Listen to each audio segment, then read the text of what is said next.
test out something else before you test out your brand, because your brand is the most crucial thing that you'll ever have in your hand. It's very, very valuable. It's very sensitive.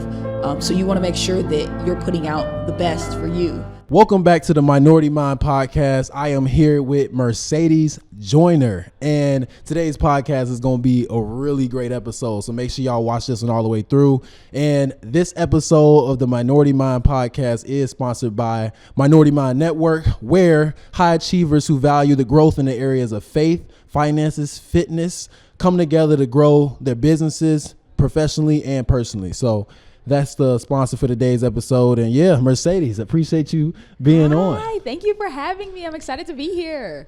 Yes. So for the audience, just tell them more about you, what you do, and exactly what you value more than what you do. What do you stand for in today's world? I like that question. I like the way you asked that.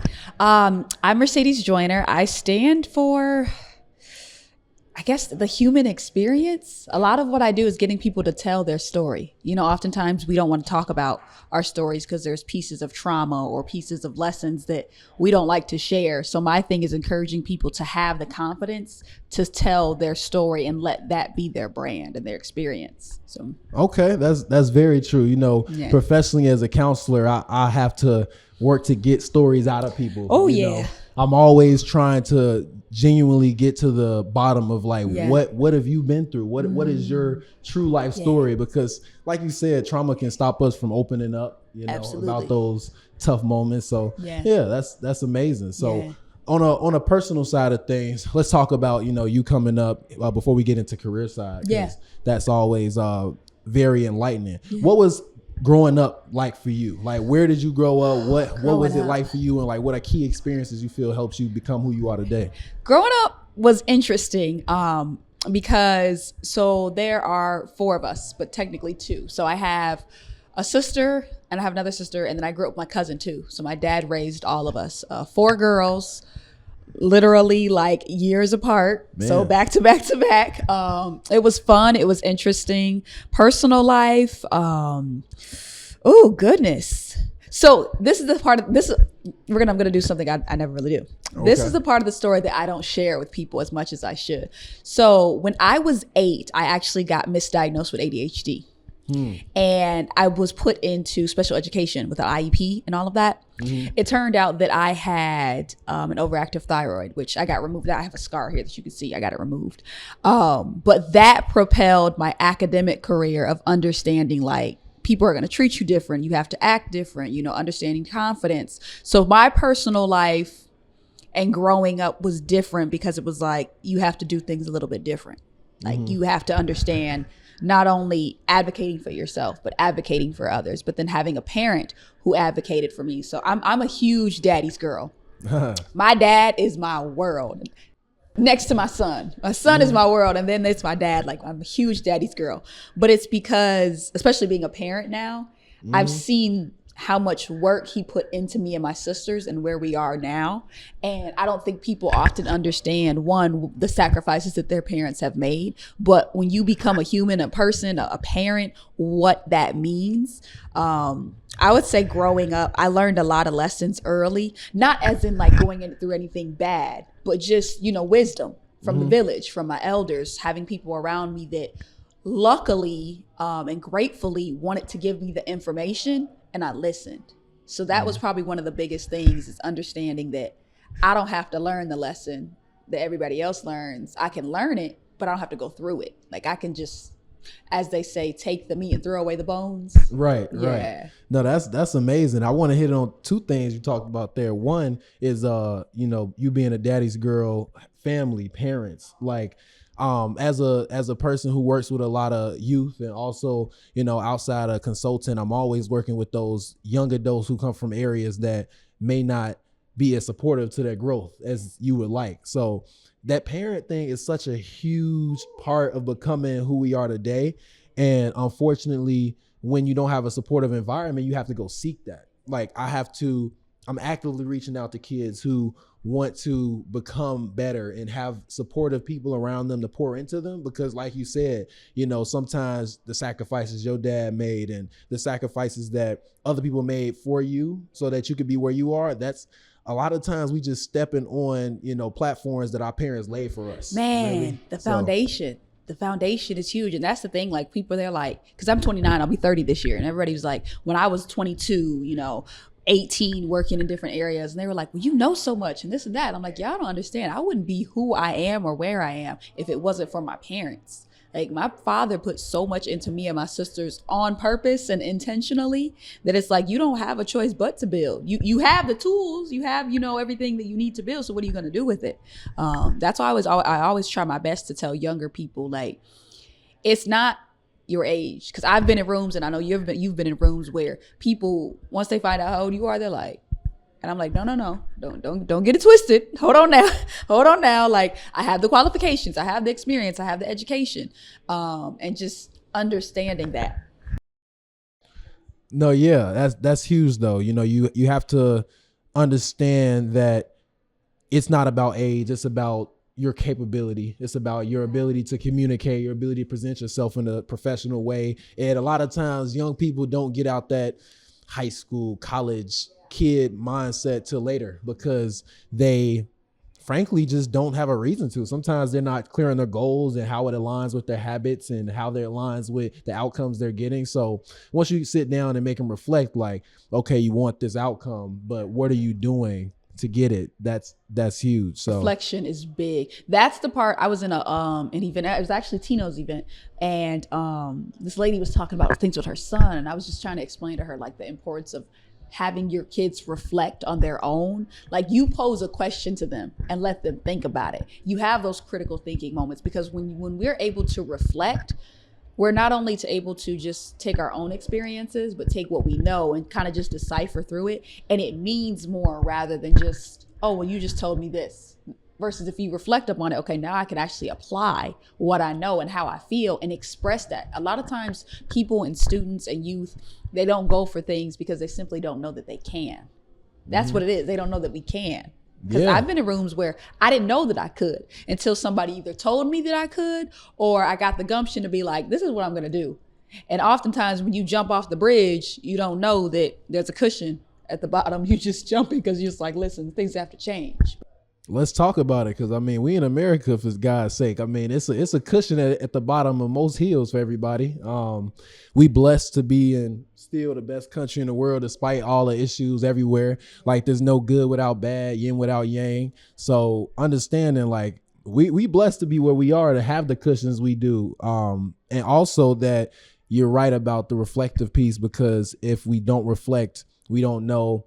If we never take a second to sit back and ask, are the actions we're doing getting the outcomes we want, then we won't actually be able to course correct. Because none of us are right the first time always. None of us. Like, I've seen multiple people think that the first thing they were going to do was to start a business, open up the LLC, and just somehow money was going to end up in that bank account. That is not how it goes. Like, that's the crazy part. Like, it's no idea about marketing or branding, and like you said, telling your story, and that's a huge piece of everything that I know you stand for, and the things you point out in people. So let me get your feedback. I want to get your feedback. So as a young business owner and someone who is building their brand, what do you think people should focus more on that you see that they don't online when you're looking at people's brands, you're auditing their marketing? And what is something you feel like they need to take out that people are doing and they're actually including that they probably shouldn't? Like, I want to hear your thoughts on that. So the first thing I would say is take out your representative. You know, when we go to places, we have this representative. They say when you meet someone, the first 60 to 90 days, they show you their representative. They show you who they want you to see. And oftentimes in business, people, and we do that, we show people who we think they want to see.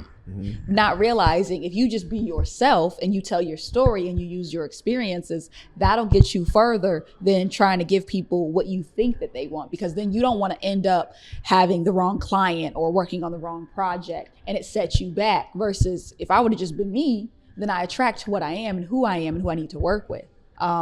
One thing that I would definitely suggest, and I just told someone this, I think at another workshop yesterday, actually, I was telling them, do a self-audit. And a lot of people are like, how do I do a self-audit? With ChatGPT, it is literally so easy to do a self-audit. take your resume. I take, my resume, and I do a list of like things that I'm good at, obstacles, all that. Put that into Chat GPT and put the prompt as, what are things that I'm good at? What are things that I could work on? And you literally do a self-audit, an inventory of your skills, things that you're good at, obstacles, things that you stay away from that may not work for you, but how to learn more about them. And then what it does is, this is one reason why I do love ChatGPT, because it takes everything that you see and you're minimizing and it pulls everything from it, and then it shows you like you can do this and you're doing this and you can expand that. So I always encourage people to do a self audit. Do an audit on yourself.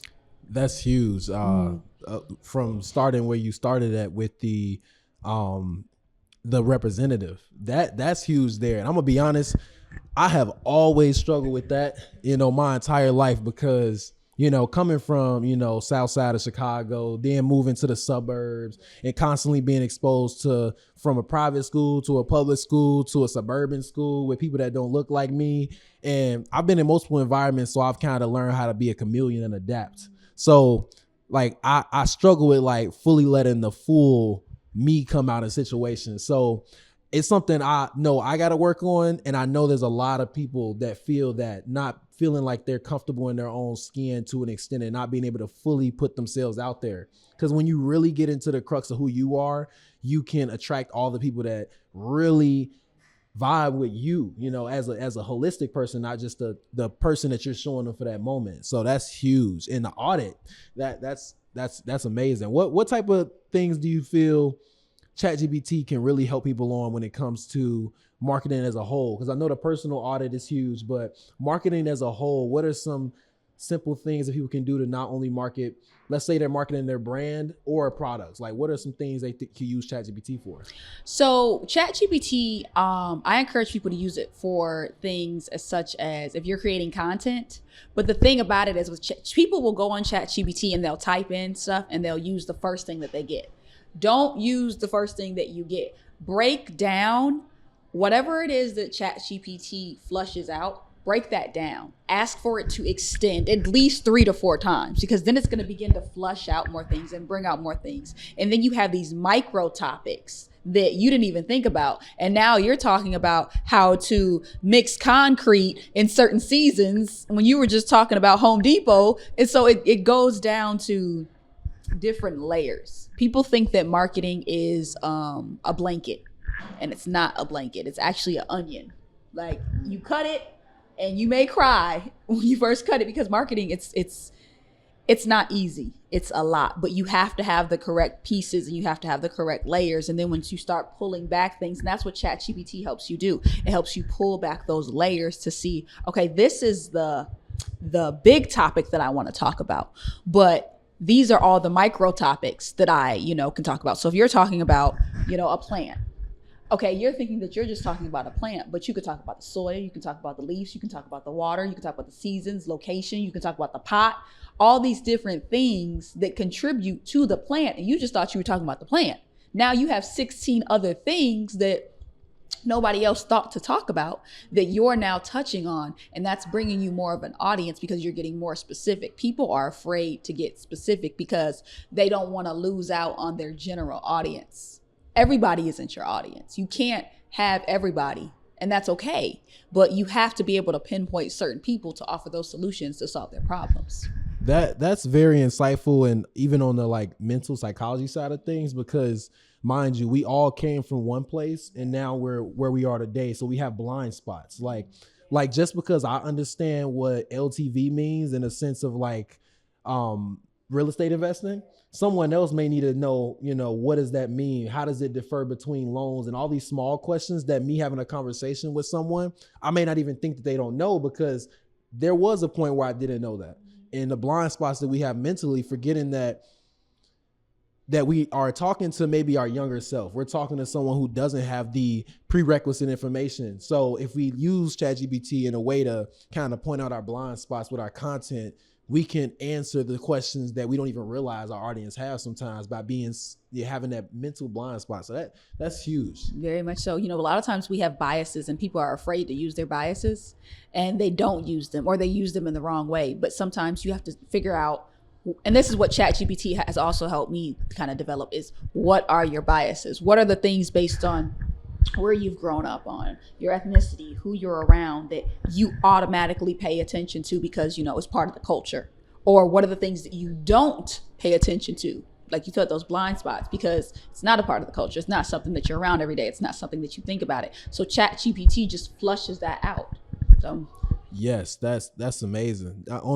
Let's talk about a little bit more of intangibles, because that marketing goes for everything. I mean, we're all getting ourselves in different rooms, or at least we should be as young professionals, entrepreneurs, investors. We should be getting in rooms to market ourselves, put ourselves in front of more people. But in terms of the intangibles, the mental things, the mindset, the habits, the like mental frameworks, do you have anything that was instilled in you, or maybe you learned early on that you feel like it was crucial to making you be able to be successful in what you're doing now? Oh, absolutely. From the time I was probably like 6, my dad has always told me, don't change you. He's told me that since I was like a kid. So backstory, I'm a middle child and I'm an only child. So I have middle child, only child syndrome, I like to say. But my parents were very intentional with me and my siblings. We all had different personalities. They treated us all different. And my dad always told all of us, like, don't change you. And he really put a lot of emphasis with me on that, with coming from being in regular classes to going to special education classes to going back to regular classes,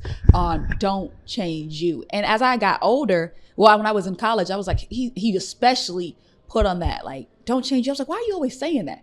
But as I got older, okay, don't change you. Don't change the foundation of who you are. Don't change your morals. Don't change your values. Don't change who I am, because the reality of it is who I am has gotten me my clients. It's made my business successful. It's allowed me to help others be their authentic self, because I'm not afraid to be my authentic self. I always tell my friends, it's 2 things that you're going to see with me.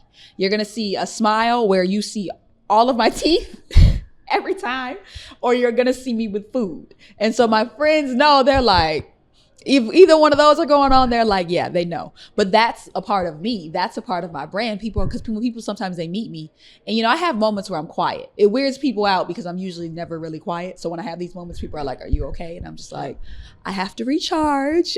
I deal with a lot of people. I talk with a lot of people. But then they're like, oh, you are you. And then when I'm quiet and people, they think that I'm shy, or they're like, oh, maybe she doesn't like me. And it was like, no, you got to enjoy this moment, because once I get to talking, I'm going to talk. So it's those moments that make you though. And when you don't change you, something that I've been able to see is how my authentic self affects my skill set in a good way. Like me not changing me, and me being willing to talk to people, and me being willing to just have conversations and get to know people has opened up so many doors. I know, like, what was it? I think about 4 years ago when I came back from college. Okay, there was a little bit more than that. We ain't gonna go. It was a little bit more than that. But I was doing blogs around Rockford with business owners, local business owners, just for the fun of it. I wanted to know who was in the city, and I wanted to do a vlog. Those very people became my clients for my marketing agency.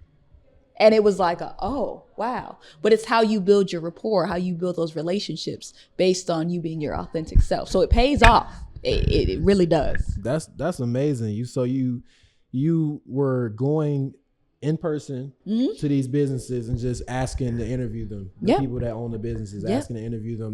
That's amazing. Talk about cold outreach campaigns and not doing no email or phone call. I mean, I'm actually going in person to these businesses and having conversations. That's amazing. I know someone with a marketing agency that does that exact same thing in Chicago. So it's a good way to get clients. That's for sure. It is, because they see you. Then it's like, for them, you're giving them free marketing. Oh, where's this going to be? What's this? What is it for? Oh, I just wanted to, shine spotlight on some of the local businesses. I'm home from college. I want to network, boom, boom, boom. And they're like, oh, okay. Nobody is rarely ever going to turn down free marketing. And I don't think I actually had a person say no. I think I had one person who had to reschedule a different time because she had to leave and come back to her store, but it was never a no. And those very people, I can see them now. It's like, hey, how are you?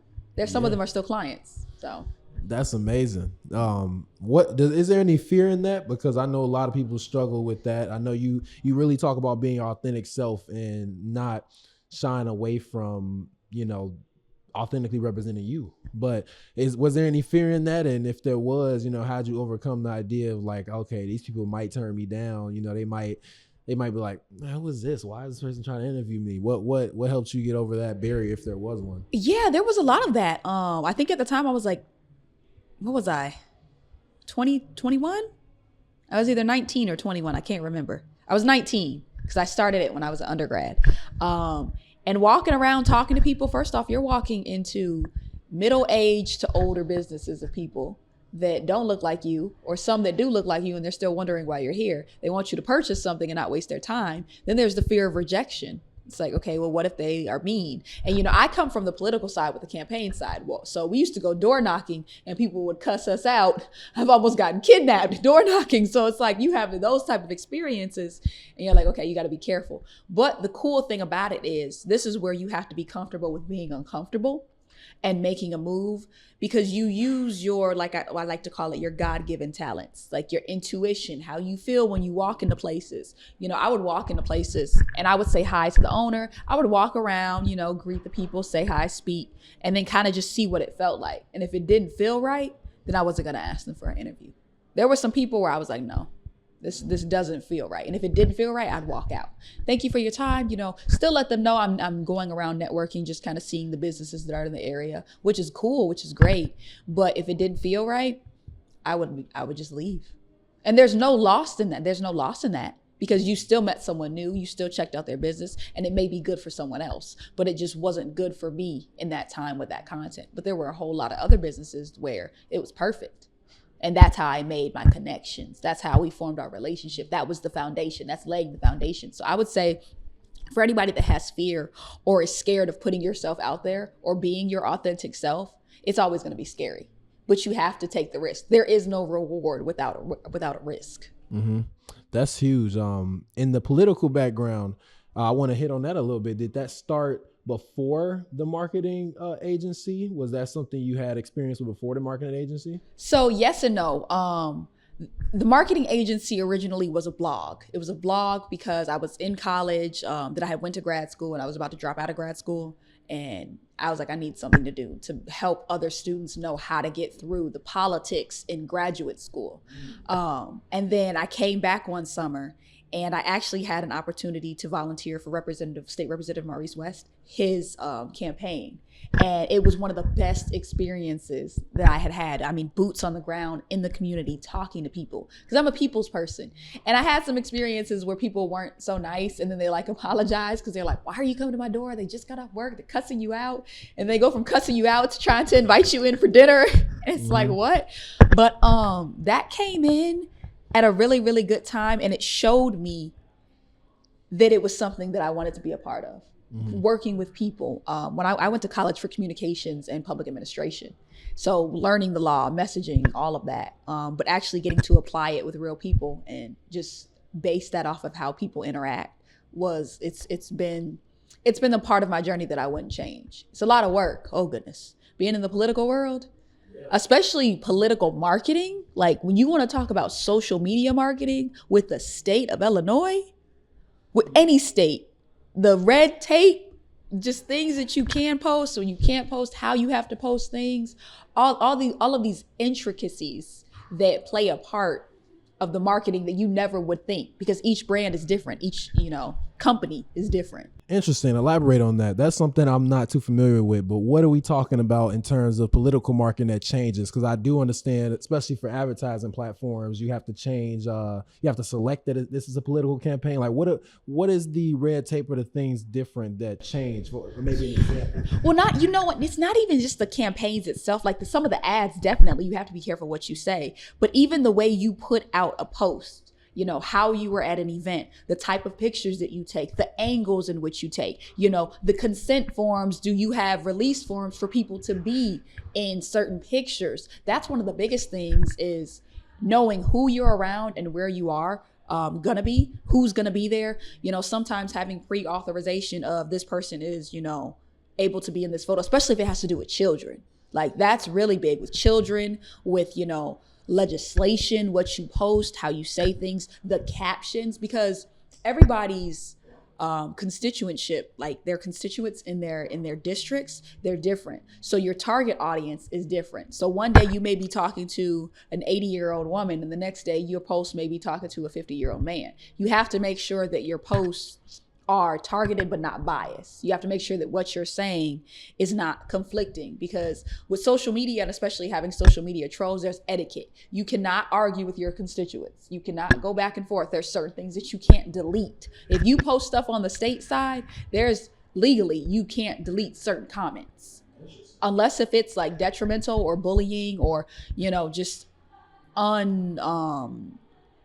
not nice on online. I guess that's the best way to say it. You can't delete certain things.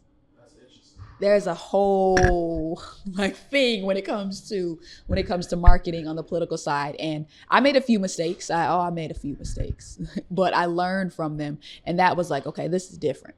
This is a different field. Even how you talk when you go live, the pre-recorded videos, the graphics, it's That makes a lot of sense. I never would have thought about that before this conversation, at least, not to the deep extent of how far it goes. But let's I know you relationally, you said you're a people's person. Yeah. Over the years, you've been in networking events, you've been meeting all these different people. Yeah. What helps you maintain these relationships over the long term? Because I know a lot of people go into these rooms and they meet people and they have conversations, but the relationships don't seem to last, and maybe a lot of them drop off. Is that something that you should expect when you're meeting and networking with people, or is there a way to prolong relationships by, better follow-up or providing value? Like what are things people can do to make sure they build these long-lasting relationships that help them grow personally and professionally? I would say this last 3 years, I've become very intentional about the events that I go to and who I interact with. This started to happen after I had my son, because then that's when I learned to say no and put boundaries in place and all that. Before that, I was going to so many different events. Now I'm very intentional about the events that I go to. If I'm at an event, I'm either one, getting paid, it's for a client, or I'm going there to support a purpose or a person intentionally. Like one of the events that I just went to, it was a complete different event, but I went to go support one of the ladies because I told her that I would be there and I was interested in what she was doing. She's going to be having more events. I would say, don't try to network with everybody. A lot of times we go in the room and we're just like, I want to meet anybody, or I want to meet somebody. I want to connect. What is your purpose in connecting? Because you could be connecting with somebody and wasting your time, or they could be wasting their time. But if you go into a room and you're like, okay, I want to meet 3 to 5 new people, or I want to meet somebody in real estate, or I want to meet somebody in marketing, or I want to meet somebody in culinary. Then you start seeking and talking to people and you're like, okay, hi, Alan. Hi, Jessica, whatever. My name is, Myra, and I'm in culinary. Now it sticks because you went in with a purpose. Or those 3 to 5 people you filter out through the 25 people that you met that night. You have their contacts, you follow them on social media, and you stay current with them. If you see they're having an event, hey, I saw that you would have this event, I'd love to support you. Or hey, I saw this post, congratulations. You pick who you want to be intentional with. And sometimes we don't realize that in networking you have to be intentional, but it's your choice who you're intentional with.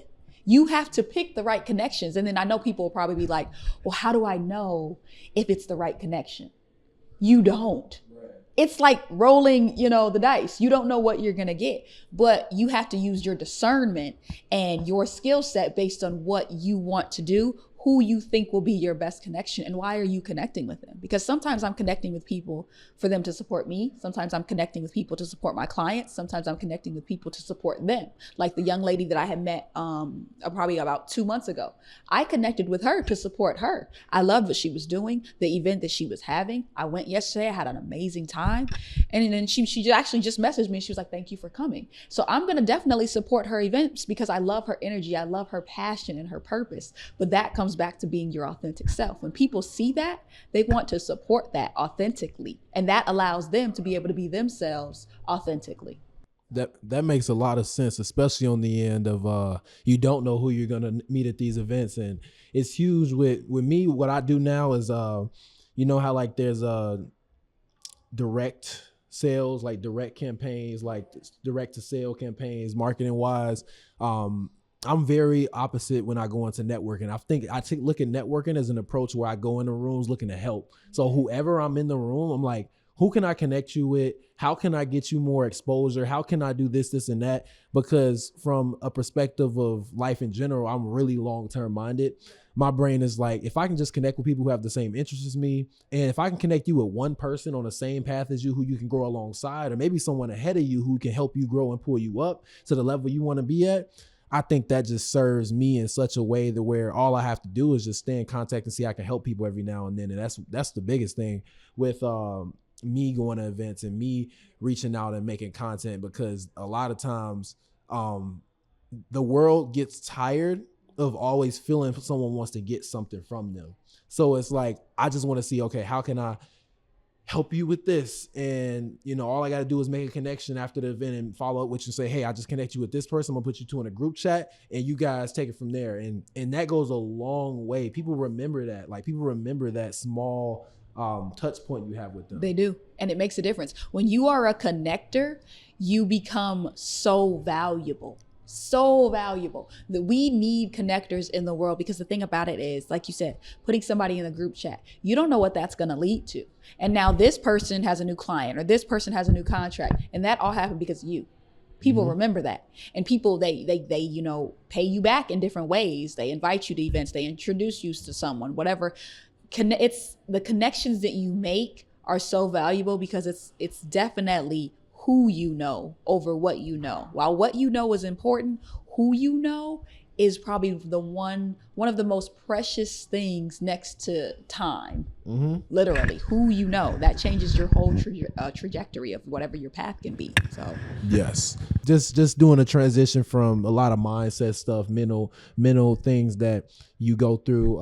Let's get into like habits. You know, what's something you do on a consistent basis that you think helps prime you for taking on the world? You know, what is something you think a habit people can instill that helps them get ready to grow? Relax. Relax. That is one thing I have learned to do, because I'm an overthinker and I work better doing more. But until I became a parent, that whole self-care didn't exist to me, because in my mind, I'm young. Like, I can need to do as much as I can right now while I can. Like, I've always worked 2 jobs, 2 or more. Like, that's just how I was. I always had multiple clients. And I finally got to the point where I was like, you need to rest. Like, me and rest were not familiar. Like, even now, what my rest looks like to normal people are like, you're always on the go. You're always here. You're always in Chicago. You're always doing this. Yeah. And I'm like, yeah, but I have intentional times where I rest. Like, my planning day. So I had the way I have my schedule is Mondays is for planning. Fridays I'm supposed to be off, but I always end up having to meet with a client or do something. So I keep that as like a buffer day. Tuesday through Thursday, work, editing, whatever all that looks like, client work, content.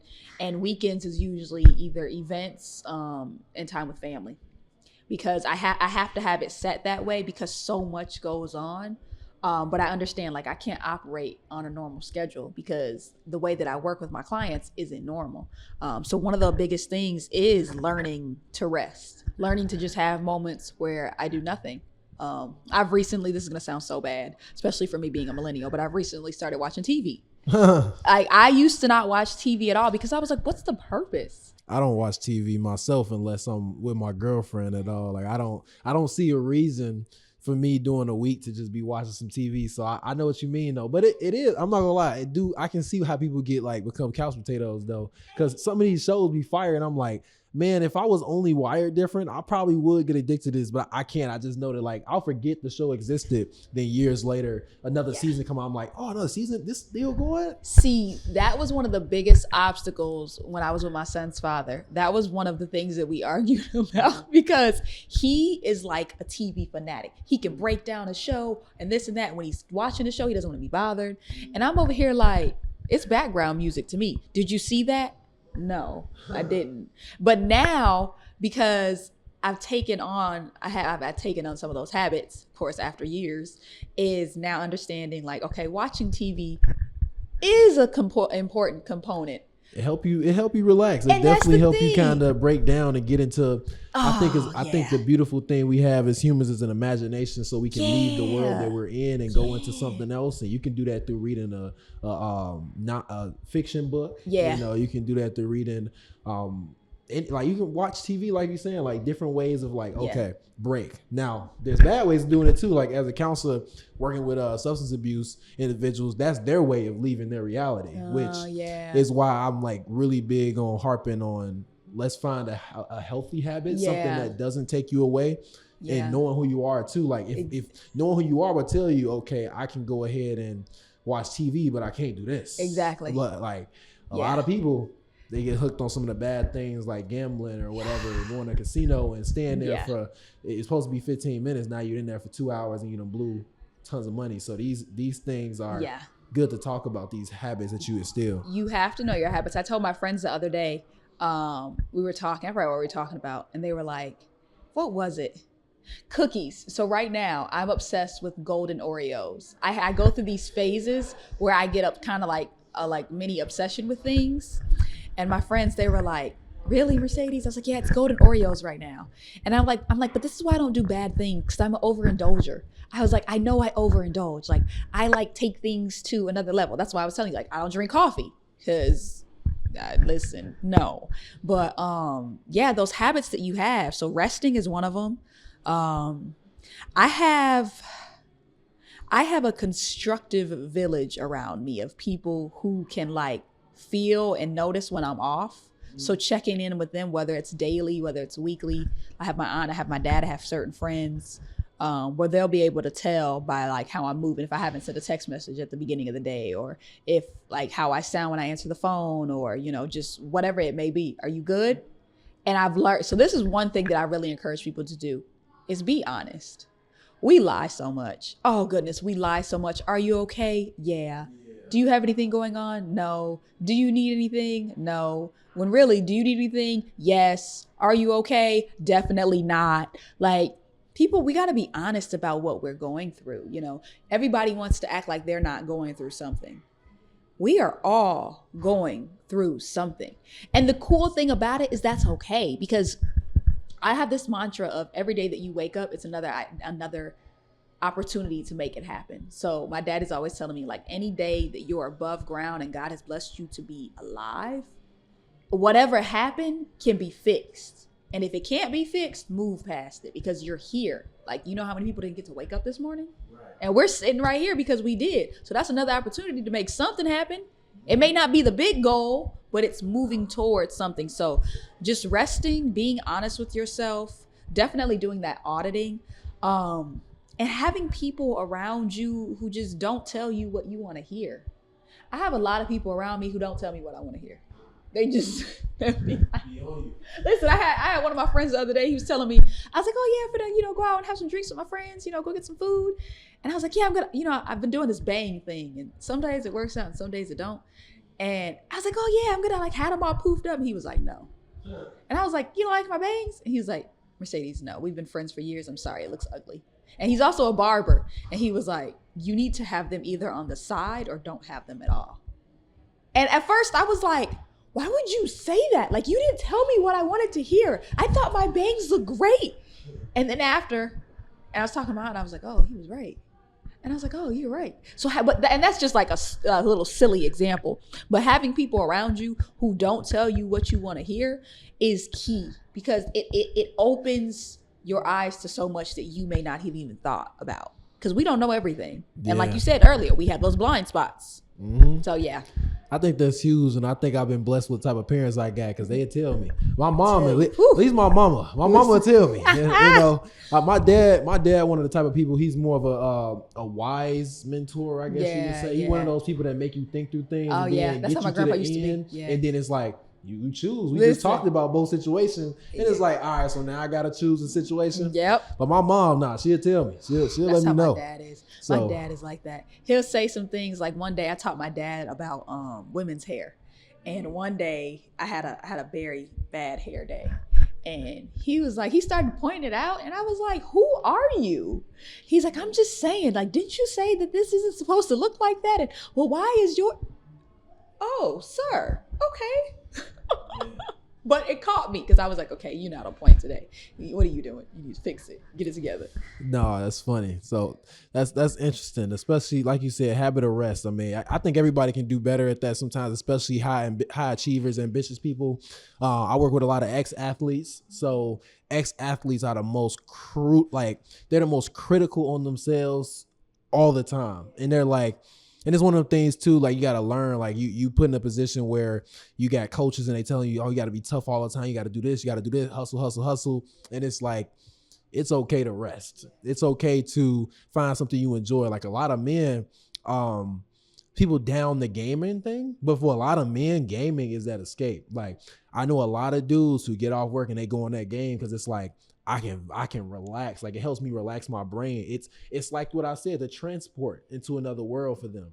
So it's a beautiful thing when we understand like, okay, there's addiction, there's behaviors that go a little too far. But if you do sit around and, do a little something that may not feel to be moving the needle forward the way you want it to, you are, by resting, making your brain more productive in the long term. So that's huge.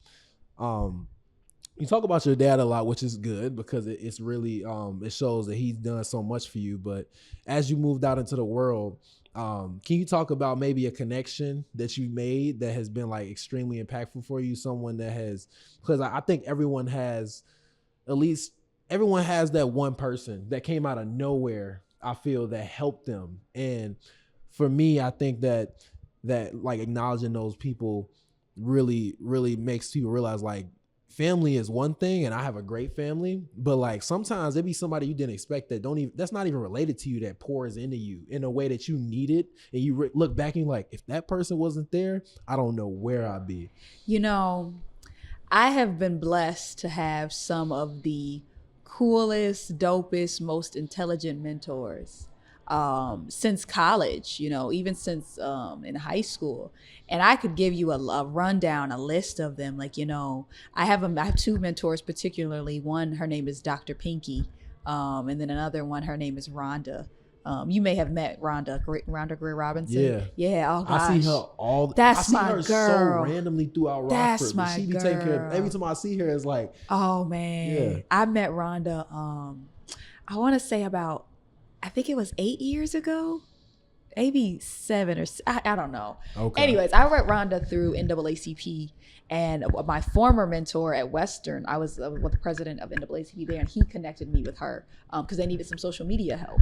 Okay. And when I tell you, me and her are so much alike, she is amazing. And the thing, I'm not gonna say her age, but once you find out what her age is, you're like, what? Because the way that she maneuvers, she's happy, she's spirited, she's intelligent, she's a doer, she's a retired teacher. She's so intelligent and she's so beautiful and she's so like inside beautiful. Like Rhonda is dope. If you have had an opportunity to meet her, she's amazing. And then, there's people like Leslie West, Rebecca Francis, Martisha Brown. Like I said, my other mentor, Dr. Pinky Langdon. I have been, so one thing that I wanted intentionally was a group of women and a group of mentors around me. I grew up with my sisters. Mm-hmm. So there was 4 of us. So as far as like having to have friends, I was never really a person that had to have friends. Like I have a few friends that I've been intentional, especially as I've become like an adult woman. Mm-hmm. Like my first friend, her name is Sade. I asked her to be my friend. This was like 4 years ago. I was like, will you be my friend? And she was like, yeah. And she's like she's a little bit older than me. We probably have like a 10-year difference. But these women, the women that I just named off, they are so dope. And I've been blessed. I've been honored to have them a part of my life because I've learned so much by just watching them and how they move. Because the thing about it is you can learn from what people say, which they give me a lot of good wisdom and a lot of good knowledge.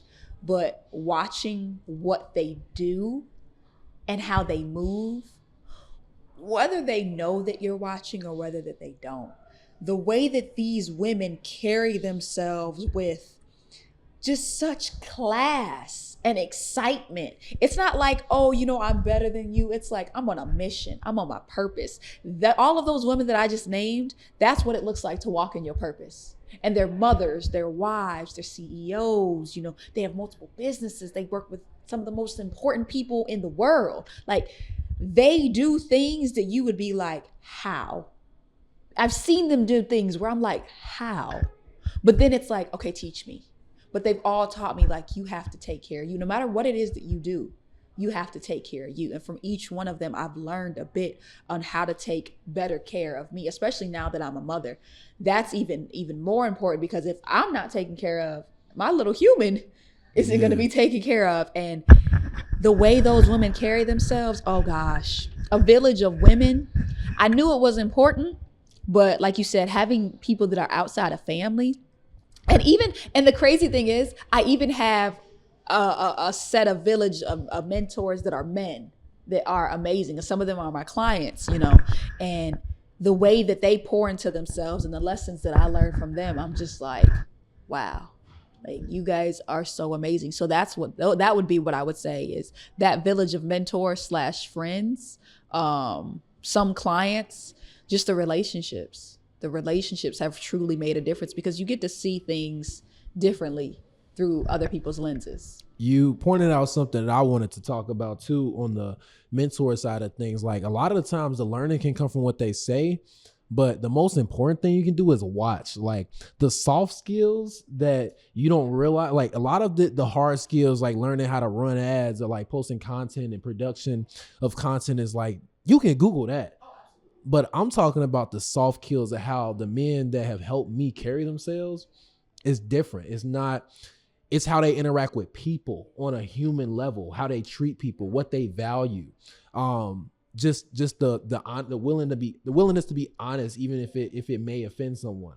Like, you see different soft skills that you don't see in everybody else. And that's right there is what separates some of the best mentors, is by seeing how they carry themselves in day-to-day situations. Because the tactics, I probably could have got the same tactics somewhere else, but it's just the results wasn't from them knowing what to do. It was from how they carry themselves every single day on a consistent basis. So you really hit the needle on the head, because when you're able to see multiple, like, you have a cabinet, a board of advisors of women and other mentors to learn from, like, that's huge. And that's also why I have a problem with the school system, because I think the most valuable thing you can do is shadow someone who's where you want to be at.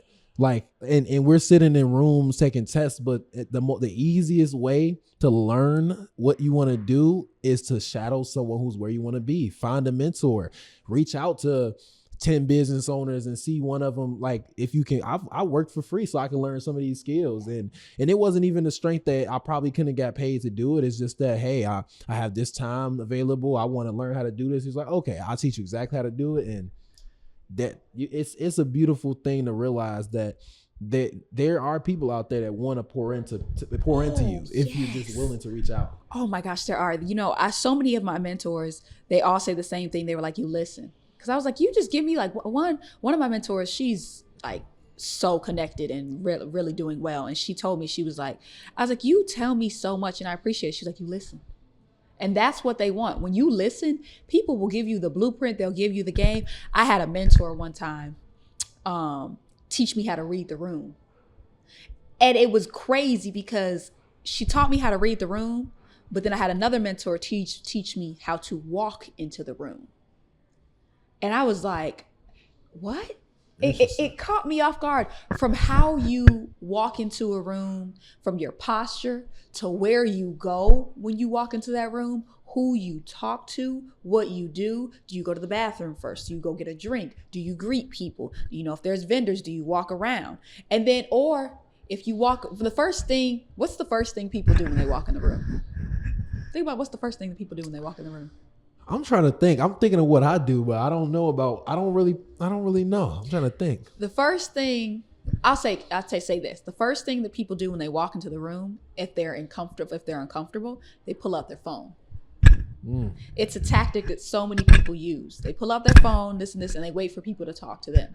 If you walk into a room and you go right to talking to people, or either you walk into a room and you don't say anything.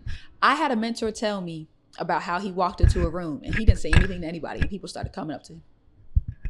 And that's the difference of being intentional about where you're going. Yeah. Are you walking in a room talking to people, or are you walking in a room people are talking to you? And every room is going to be different, but that's why it's so important to read the room that you're in, to know who do you need to talk to in that room. I encourage you, the next room that you go to, and you probably already do this kind of stuff, is when you go there, just kind of, walk around, observe, pick out the people you want to talk to, walk up, introduce yourself. It changes the whole trajectory. It sets the tone, because then the thing about it is, what you don't realize, and you may realize this, but for people watching, is so many people are watching you without you not even knowing that they're watching you. And it's like, I didn't even know. You're walking in a room nervous, talking about, I don't even know if I'm supposed to be here. Little do you know, you are supposed to be here. And there are 5 people in this room that you're supposed to walk up into and talk to tonight. But if you don't, because you have your phone in your hand, you just miss those opportunities. That is huge. And I personally love vendor events like that. I go around at every table and talk to everybody. I love events like that. I went to a mental health symposium 2 weeks back and I loved it. You just go there and you have all these tables of different businesses and people that care about mental health, and sometimes they're business owners, doctors. And with me being in the mental health, behavioral health space, I like to network with those people. So I met everybody there and I'm like, yeah, let me like, I love those type of rooms, but also, like you said, reading the room, figuring out like what type of room is this.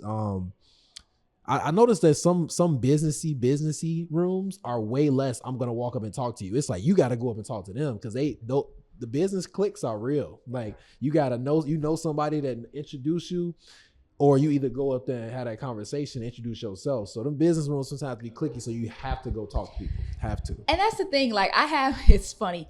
I have people, I've learned how to read people so good, I can walk into a room and tell you who I'm going to talk to and who I need to stay away from. Like, I have people, if I walk into a room and a certain person is in that room, I will not talk to them, simply because my discernment is telling me that your insecurities are coming out and you're not comfortable, and you have some things within you that you haven't worked on. And there are other times where I walk into a room and my energy and my discernment is telling me, okay, this is a person that you need to talk to. So I've had both experiences, and every time I follow my gut, like I was telling you, something told me not to go to that event and to wait till next year. And I was like, I want to go so bad. And I was like, what? But that's like your discernment and your energy in these things where people are like, well, I don't know what to do. Yes, you do.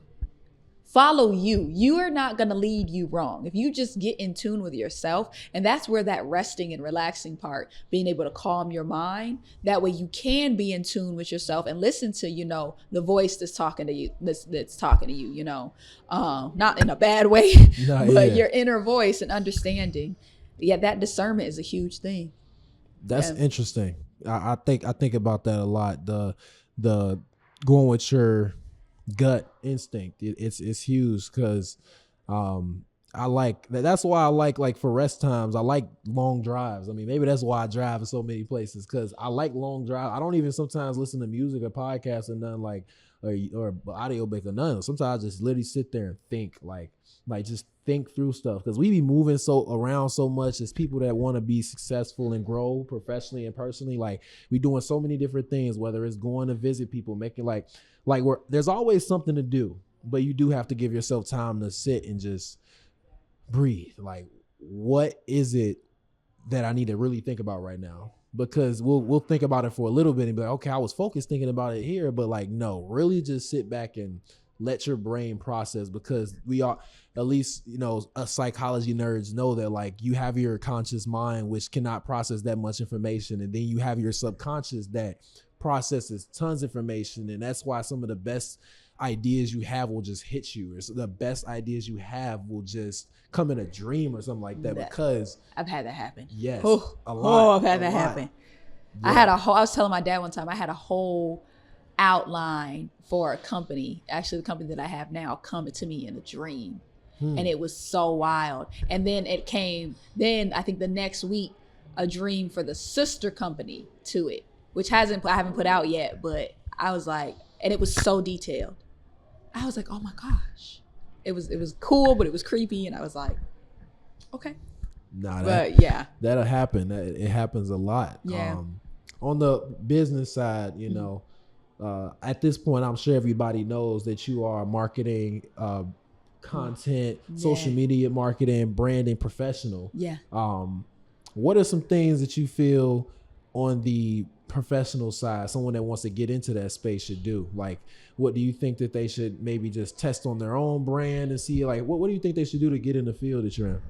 Absolutely. I would encourage people, if you're looking to get into marketing, social media, communications, anything like that, test on yourself, but create a faceless brand.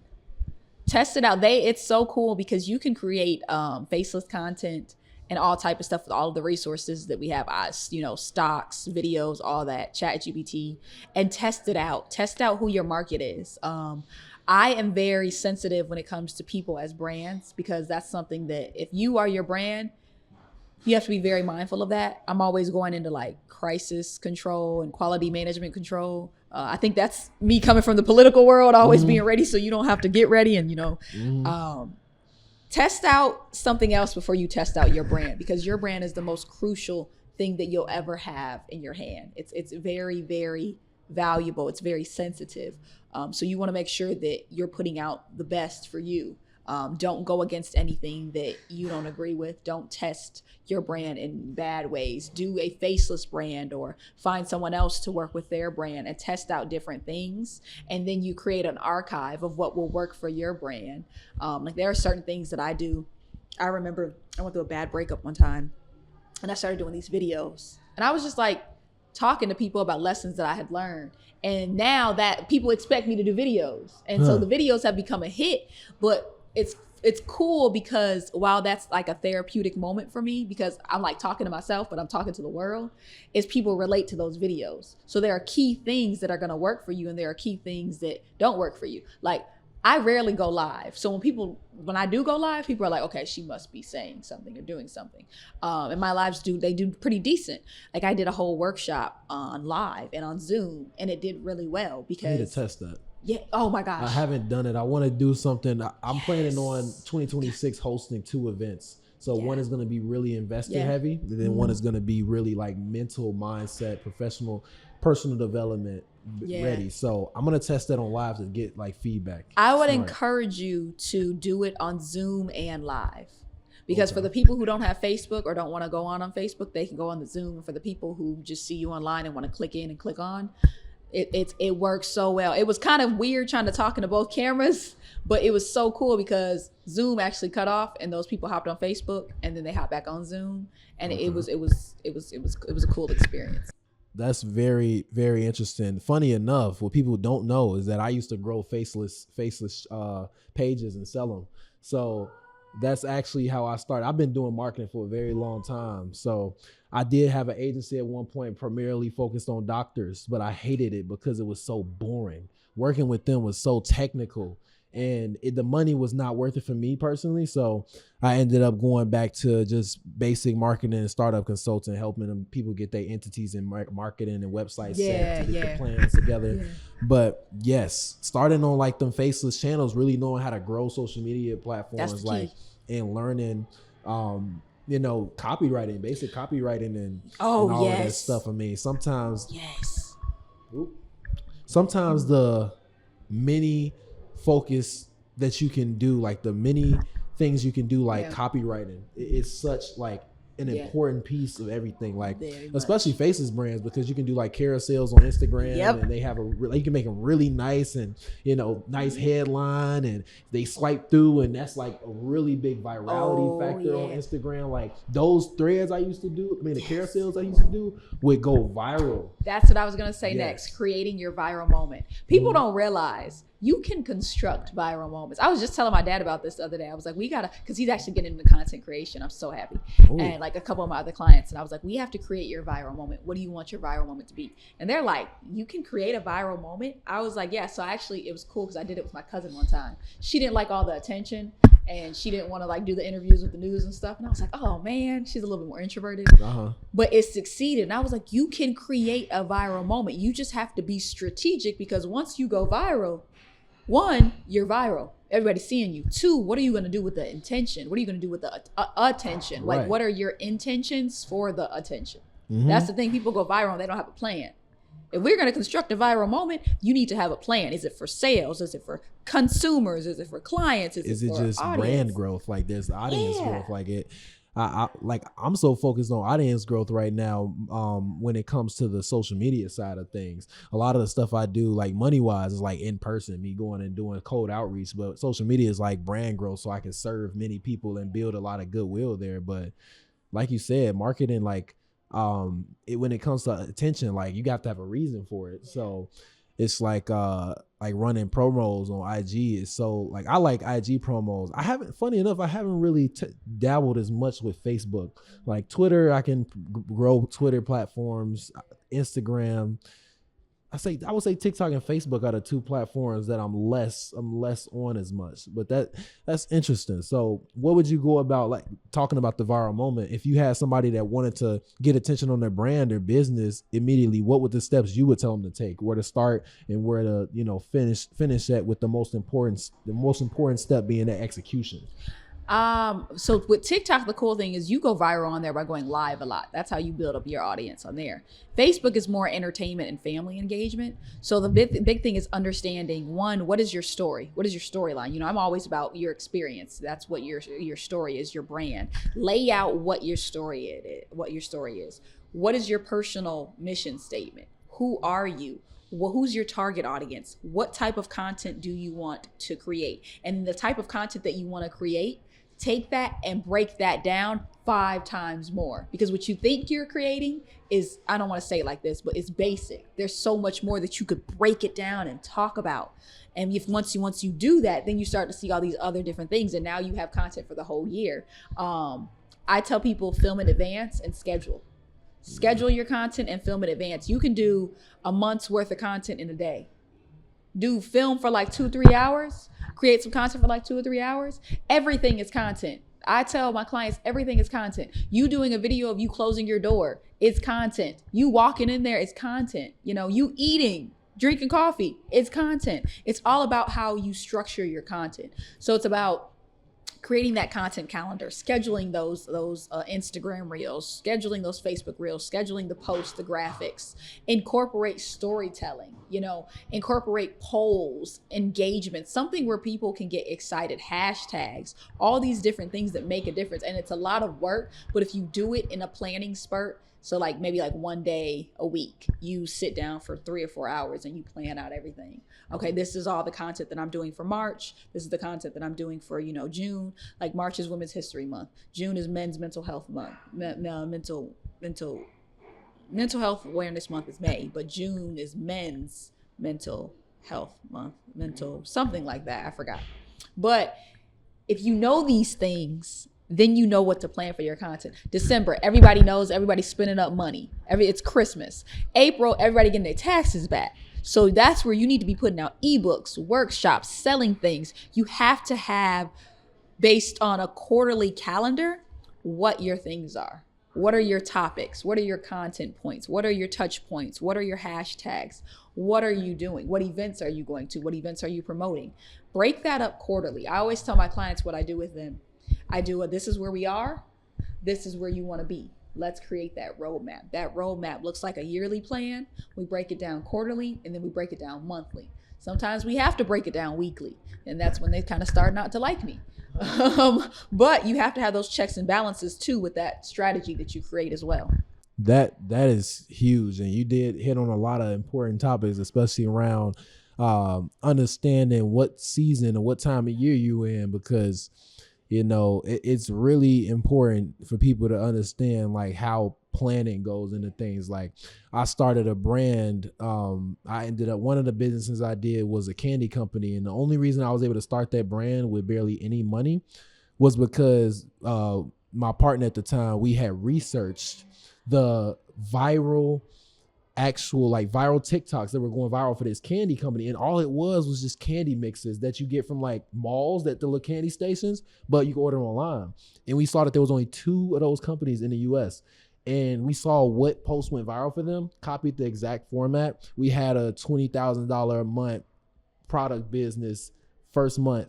And that type of stuff there, you can do that through social media for free. if you just plan, if you just understand what's going on in markets, in the seasons of the year, knowing like during the summer months, you know, we wasn't gonna do no chocolate candy because it was gonna melt. Like being conscious, like consciousness is such a big issue, like being aware of your surroundings and what's going on. Like, yes, the different seasons of the year. Some people celebrate holidays, other people don't. Like, and with that calendar part of things, a lot of people, if you don't know what's going on year round and what market cycles you should worry about, ChatGPT, AI will help you. It will give you everything. Pull it all. And especially depending on the industry that you're in, you can pull all the important days, holidays, events for your industry by city, location. It'll tell you what's going on, where you need to be, literally. It's just insanely valuable to have these conversations because there's not many people who understand the power of like the season, the year we're in. Like we have AI, like we are the least, like what we have right now is an execution problem rather than an information problem or resource problem. Like you can start a business with such a little amount of money, if any today. That's true. I mean, you want to start an agency, like you said, if you test on yourself and you want to go do some cold outreach by walking into businesses and introducing yourself and doing something of value, you can. And that's the beautiful thing about it. We talked about a lot of marketing stuff. We done talked about the mindset, the habits, some resilient stuff. What is like one thing that you feel like would serve people in 2025 to know?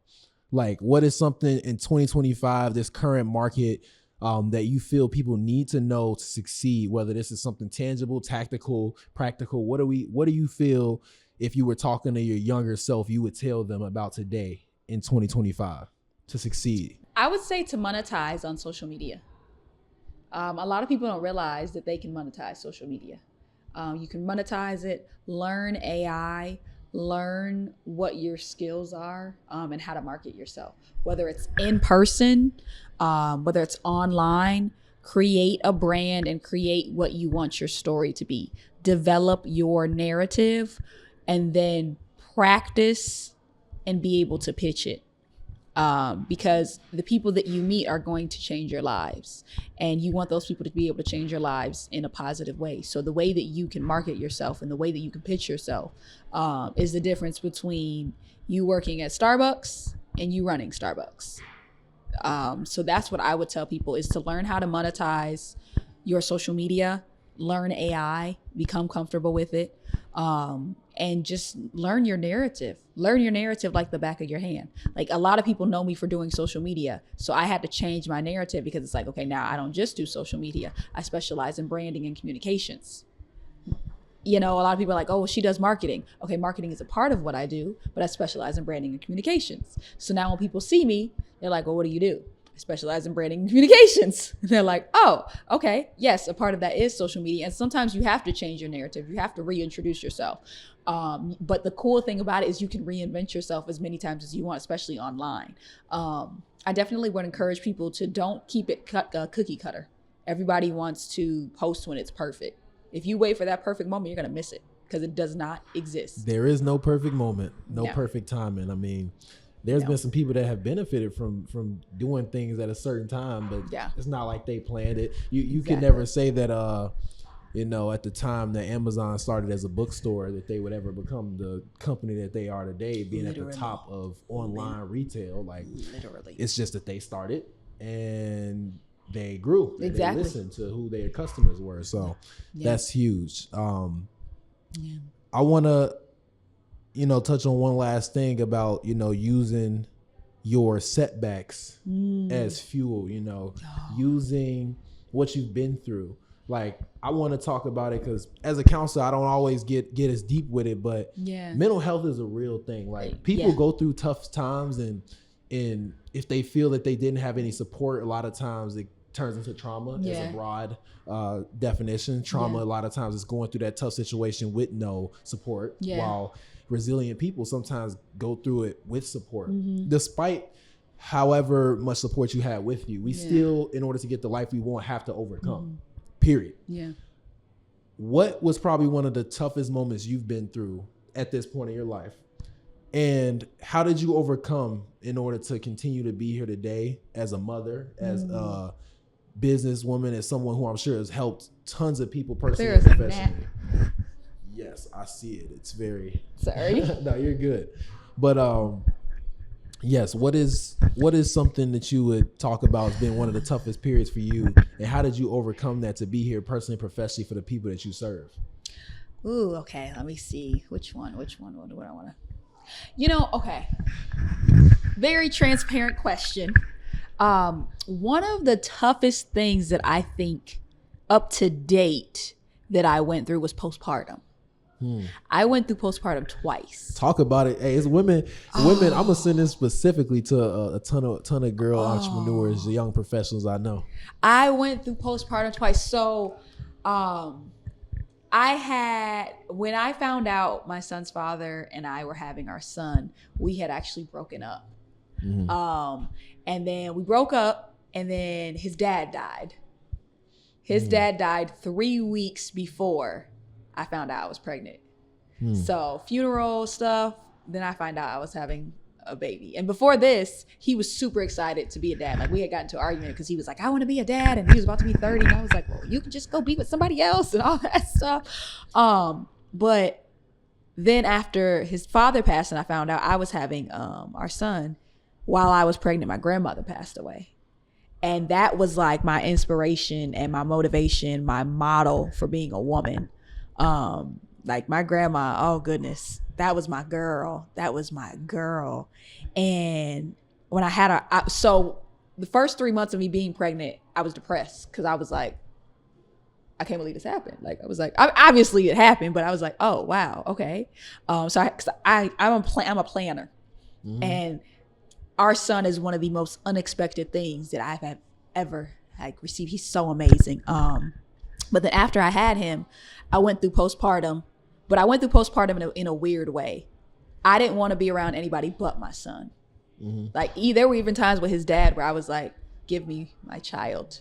Give me my kid. Like, I know this is our kid, but give me my kid. And I had these emotions that, I didn't understand. And then like, I don't have, so I had a thyroidectomy. So I had my thyroid removed. So my TSH levels and my thyroid levels affected my postpartum, my hormone levels. And then we were having relationship issues because of my postpartum. And then he caught it the first time, got me out of it because my family, they didn't even know. Then the second time I went through it again, and everything just started spiraling, and everybody started figuring out because they know that it's very rare for me not to talk. Like, it's rare for me not to talk. If I'm not talking, something is wrong. And that was a different moment for me. I actually just was talking to my homegirl about this, because if you're a woman, I personally believe that men go through postpartum too, differently. Like, I also believe that men, I'm not going to say that you guys have monthly menstruals, but I feel like you guys do have monthly emotional flooding. Like, there are things that women and men experience in different ways, but it's the same thing. So while I was going through postpartum, I feel like he kind of was too, because it was like, okay, you just lost your dad. Now you're dealing with grief. Now, we just had a son, and all these different things. It was so much going on. And the weird part is I felt the chemical change. That's what people don't talk about. Like, I felt I felt when the switch happened, like, of I'm not me anymore. And I felt when I was being, way more quieter. I felt when I was being more combative. I felt all these different things. And we don't talk about that. Everybody wants to talk about the glamorous part of being a mother and being a parent, but no one wants to talk about, like, it's hard. Chemically, it's rough on you. It's rough on your body. It's rough on your mentality. It's rough just on everything. And having a child is wonderful. But I always encourage people you don't have to do that if you don't want to. Like, you don't rush into it, because everybody, like, even now, my son is 2, and everybody's like, well, when are you going to have another one? I was like, whoa, get out of my business and get out of my pockets. First of all, because he's expensive. I'm sure. Yeah. And, nobody wants to talk about postpartum. Everybody's like, oh, it's like the unspoken thing. And I hate to say it like this, but I'm glad I had that experience, because one, it taught me that it can happen to you too. Like, someone like me, super happy, super go lucky, always on the go, in the community, making things happen, excited about life, excited about people, excited about just family and having my own family. And at one of the best moments of my life, me and my significant other are having the worst moments of our life because you just lost your dad. I just lost my grandma. And it was like, wait, what? Like, they're not going to be here for these moments, those emotions, the chemical change. It was a lot. It was a lot, but it also taught me, like, don't be afraid to share what you go through. Because at one point, like, I wouldn't tell people that I went through postpartum. And now I'm in these rooms with the group of women, and you have moms in there. You have women in there who are coming out of college. You have career women. You have stay-at-home moms. And you have to relate to them. What do you relate to them about? I just became a new mom. These are some of the things that I've been going through. These are some of the things that have happened. Yes, it sucks. No, it's not pretty. There were days where I didn't leave the house at all. There were events that I didn't go to. But what did that teach me? It taught me that I had to prioritize my mental health. Instead of going to an event with a bunch of people that I don't want to be around because I usually go to events, today I need to sit down and learn to watch TV. You know, instead of, another thing is I have a I have a huge attachment to my son. Like, when I tell you that is my human, I didn't realize when you become a parent how, like, mama bear you become. So, like, he's with his grandma this weekend. I'm like, okay. But having to understand that even though he is of me, he does not belong to me. That was one of the big, because we become, even I had to learn that in my relationship. We become so territorial with people around us that you're mine, you're mine, you're mine. No one belongs to you. You barely belong to you. Like, yeah, it's just stuff like that. It's lessons like that. And even though there were rough times, understanding that those moments made me who I am. So now I have no problem with him going certain places. I'm very, very, like, is he cool? Because he's 2. What's going on? He'll open the car door. He'll do all these different things. But I let him go places, and I understand that now I know, especially with going through the postpartum, how to check my emotions better, because I can feel, okay, Mercedes, you're not right. Or I'm like getting super emotional, or it's like, okay. So now I know how to handle those things better. But now even better, I know how to express those things better. So if I'm dealing with something, hey, you know, I don't really know how to tell you that I'm feeling this way. And I don't know why I'm feeling this way. It may be a moment. And sometimes, not to pinpoint women, but I got to talk to us for a second. Sometimes we get our outer body experiences and we want to do what we want to do and feel how we want to feel. And we don't want to be honest with ourselves or with people about how we're feeling, because sometimes we don't even know how we're feeling.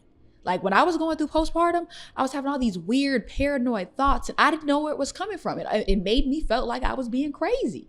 And I was like, I almost had a moment of, you're not allowed to be crazy. But then it's like, you're not crazy, you're human. You are having a chemical change in your body, in your brain. You just had a baby, all these things that happen. And just for me to give myself grace, that's one of the things that I had to learn, is especially professionals, because we just go, go, go, go, go. Yeah. And we act like nothing's wrong when we know something is wrong. When you know you need to sit down, when you know you need to get a therapist. I had to go to therapy about twice. Then my therapist became my client, so I had to get another therapist. That's funny. Yeah, that makes sense. Yeah, it's dealing with those emotions. Those are some times that were really, really hard for me, but it wasn't a bad hard. It was a transformative obstacle, I'll call it. It helped transform me in a way where it birthed a part of me that I didn't even know was a part of me. But I had to go through that to realize, like, now I can talk to other moms. Now I can talk to men. I can talk to other people who may not understand postpartum. I can talk to my son's father and be like, hey, you're going through some things. And he works in mental health too. And that was another reason we were kind of clashing, because he was trying to be my therapist, but we were in a relationship, and I was just like, it does not work. Do not work. Like, do not. I tell him, I'm like, don't have a therapist moment with me right now. Like, I need you to be my boyfriend. I need you to be our son's father. Don't do these things. We had so many of those moments. But by going through that, you also learn how to compartmentalize. Like, it's appropriate to have this moment. Or he would ask me, how do you need me to show up for you? That is such an important question.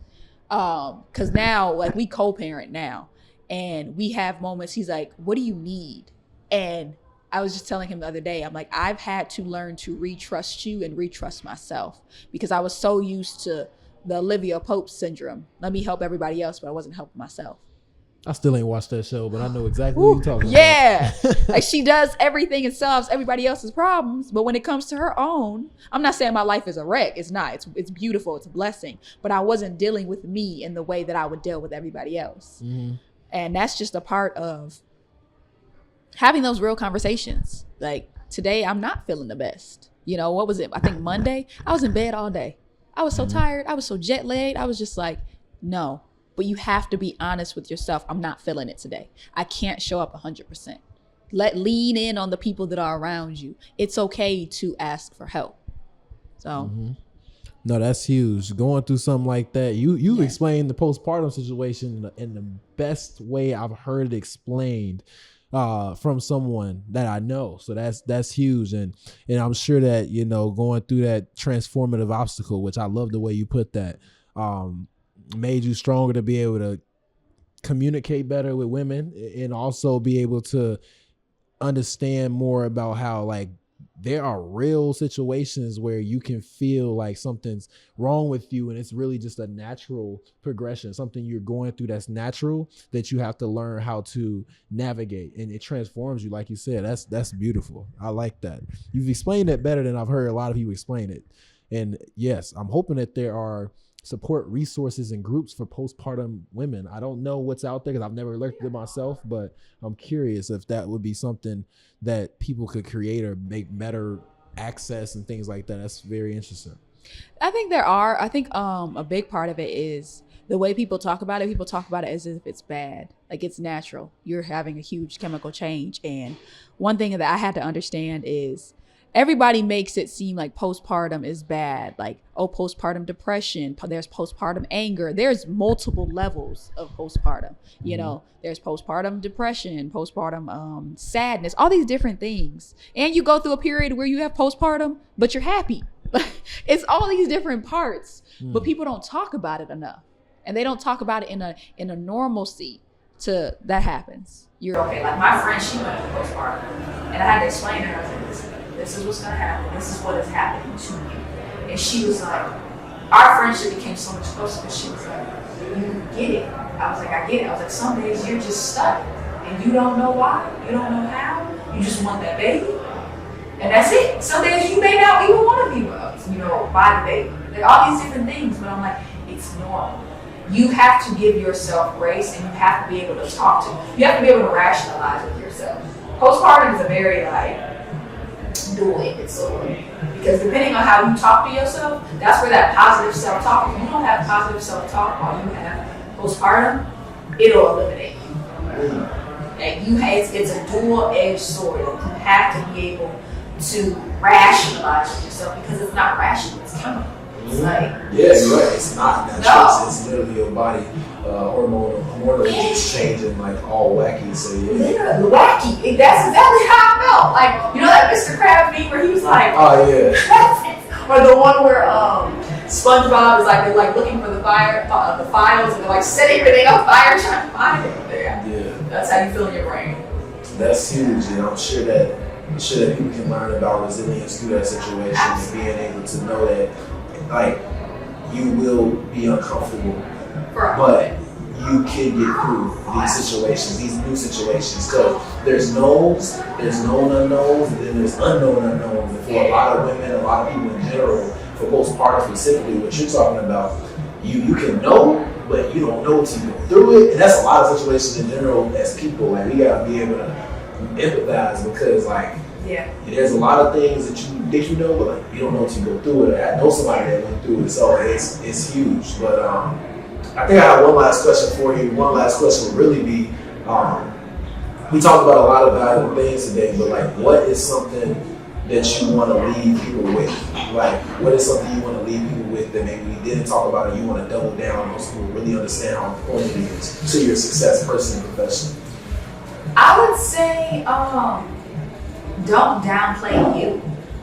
We've talked about a lot today, and it all comes back to the individual person.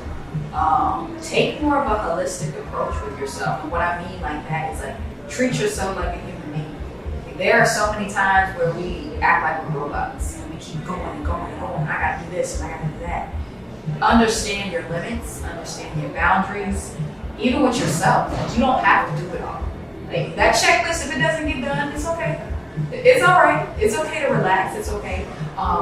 But even more, don't be ashamed of your story. You have so many people who have beautiful journeys with so many obstacles and so many things that have happened. But don't be ashamed of it. Like the world has prompted us to have shame on our journey, and that's not a part of it. Your experience is your experience, whether it was good moments or bad moments. Those all make you who you are. Well, what are you going to do with that? And to say quickly, I had a moment when I was, I think, 14, where a friend of mine almost committed suicide. And the only reason that she didn't is because she was like, I knew I was going to come to school and see you, and you're always happy. And that taught me the importance of what you say and what you do can save someone's life. So your experience can share a moment in saving someone's life and determine what's going to happen within it. And you have to share your experience because unfortunately our experiences are not just for us, they're for the people around us. So share your experiences and don't be ashamed of it. That is huge with what you said, and sorry for the technical difficulties for the last couple seconds. But that's huge what you said about not minimizing you. Yeah. I think that in this world, like, you can get so caught up in maybe if you're a really compassionate person caring about other people, or if you're just a person who has gone through a lot, maybe not realizing how important you are. Yeah. Like, you can't care about other people unless you take care of you first. And it's so huge that as we're growing and as we're so, running this treadmill and what I like to call it surviving a capitalistic society, we trying to survive out here. Everyone's trying to make it so that they can take care of themselves and the people they care about. Yeah. We have to take a second to take care of ourselves and not run on this hamster wheel until we get tired and fall off. Yeah. We need to really prioritize that. So I love that message. I loved having you as a guest. I think that people should definitely check you out. Tell them where they should check you out at so that they can make sure they follow you on IG. I'll have you linked everywhere, but still tell them. Yeah, everything is Mercedes Joyner. Everything is Mercedes Joyner. My professional pages are JMC Strategic Consulting, but everybody follows my personal. So everything Mercedes Joyner, MERCEDES, and then JOYNER. Perfect. I'll go ahead and link to everything in the description. And yeah, appreciate you guys for watching.